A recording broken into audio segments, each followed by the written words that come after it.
Welcome to today's Explainer. Usually when we stare at a vocabulary list, we just see a dry, boring column of disconnected words. But not today. Today, we're going to transform a standard 20-word vocabulary unit from Sadler's Level B into this totally fascinating journey through history, human nature, and literature. We're taking these words right off the page to see how they actually build the stories of our past.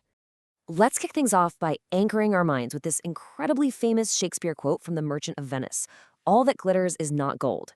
It's this perfect reminder that the things we deeply desire might not actually be as valuable as they seem. And that sets up our whole exploration today, because the words we're about to learn are heavily tied to humanity's most glittering and sometimes most deceptive obsession. To really wrap our heads around our first set of words, we've got to look at the ultimate driver of both wealth and ruin. I'm talking about the sheer allure of gold. Think about those prospectors during the California gold rush, working themselves to the bone by a sluice box. They represent a truth that spans back to the dawn of time. Humans are absolutely captivated by this rare metal. It's literally driven people to cross oceans, conquer entire nations, and dig into the earth with their bare hands. And the story of gold? It spans essentially the entirety of human existence, and honestly, even beyond that. Scientific research actually suggests gold was transported to the Earth's surface by meteors billions of years ago. I mean, how wild is that? From there, we see it crafted into ancient artifacts at the Varna Necropolis in Bulgaria, transformed into the very first minted coins in ancient Lydia around 640 BCE, and eventually sparking massive historical events like the 1840s California gold rush. Since the very beginning of civilization, this incredibly rare metal has been treasured and, quite often, hoarded. To hoard is a verb meaning to store up or save, or it can be used as a noun meaning a hidden store or supply. Picture a miser obsessively keeping a hidden cache of money, or ancient kings burying astounding treasures deep underground just so no one else could ever find them. Now, what's really fascinating here is looking at the exact opposite of the word hoard. The antonyms, words like waste, throw away, and squander, show us exactly what careful prospectors tried desperately to avoid.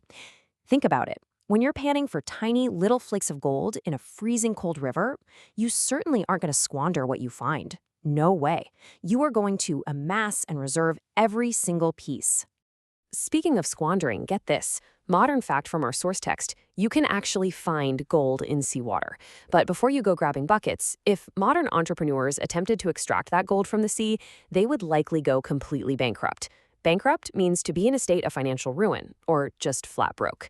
The extreme, ridiculous expense of extracting sea gold would instantly turn a wealthy company into a totally failing firm. So eventually, humanity realized that trading raw, random chunks of gold wasn't very practical. Society needed a legitimate, meaning official and lawful, form of currency. That specific need led right to the creation of the very first gold coins. By making the currency legitimate and standardized by weight, it became rightful and justifiable to use in everyday trade, which built trust among the people.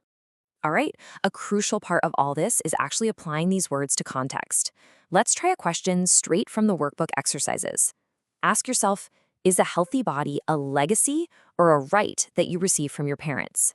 Take a quick second to think about the difference between those two concepts. Well, if you guessed legacy, you are absolutely right. A legacy is an inheritance. It's something handed down from an ancestor or from the past. Just like you might inherit physical traits from your parents, humanity as a whole has inherited a rich legacy of age-old folk and fairy tales that are just absolutely packed with wishes and dreams for gold. And that brings us through our first thematic web, words of wealth and ruin. We've got hoard, bankrupt, legitimate, and legacy. These are essentially the vocabulary of economics, of saving up, of losing it all, and of what we ultimately leave behind. But wherever there is incredible wealth, human conflict and intense character traits are sure to follow close behind. Consider a breathtaking solid gold Thracian king's mask from the 5th century BCE. Because of its sheer beauty and indestructible nature, gold was literally viewed by many early civilizations as the flesh of the gods. And let me tell you, when people believe a metal is divine, they will do awful things to get their hands on it. This incredible greed inspired violent conquests, especially during the European explorations in Central and South America. That whole era was defined by despots. A despot is a ruler who oppresses their subjects. These dictators and tyrants suffered intensely from gold's fever, wielding their absolute autocratic power to forcefully strip entire lands of their resources. And these despots, fueled by just bottomless greed, were constantly clamoring for more and more riches. Clamor can be a noun meaning a public outcry, but used here as a verb, it means to call for something by loud, continued outcries. You can almost hear the sheer uproar and the relentless noise as tyrants on all sides demanded greater and greater fortunes.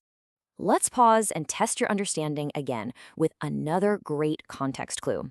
Imagine two sides of a family have been bitterly fighting for years over whether chili should be made with beans. Is that a clamor or is that a feud? Oh, it's definitely a feud. A feud is a bitter, long-term quarrel, a deep-seated grudge. Just like a family fighting endlessly over a recipe, human history is completely full of massive, long-lasting feuds sparked over prized gold deposits. People feuded over this precious metal long before the concept of exchanging paper money even crossed anyone's mind. Participating in all these golden pursuits really shaped the character of the people involved. Think about the 40,000 prospectors who rushed out to the wild outpost of Setter's Mill.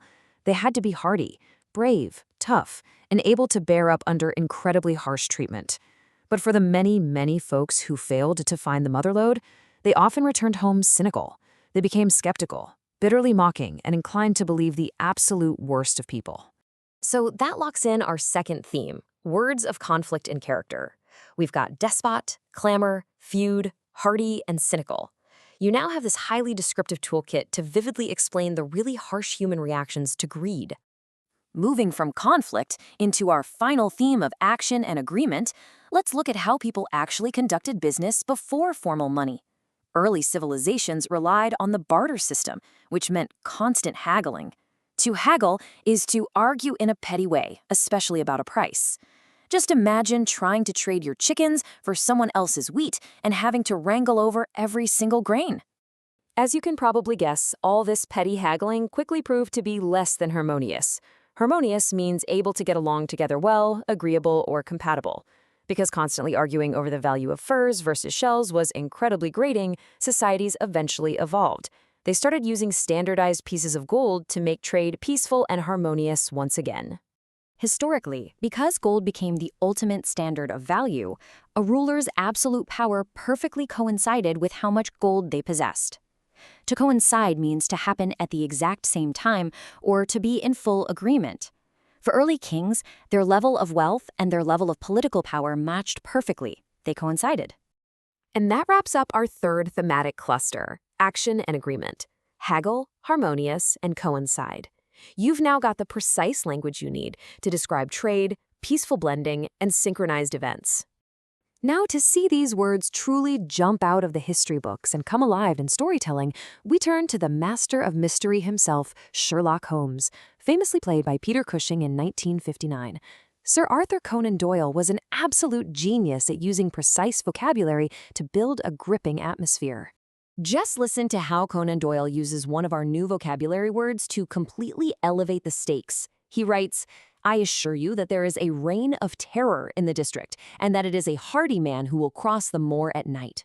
By using hardy, he isn't just saying someone needs to be a little brave, he's warning that only a rugged, sturdy, truly tough individual could possibly withstand the supernatural terrors lurking out there in the dark.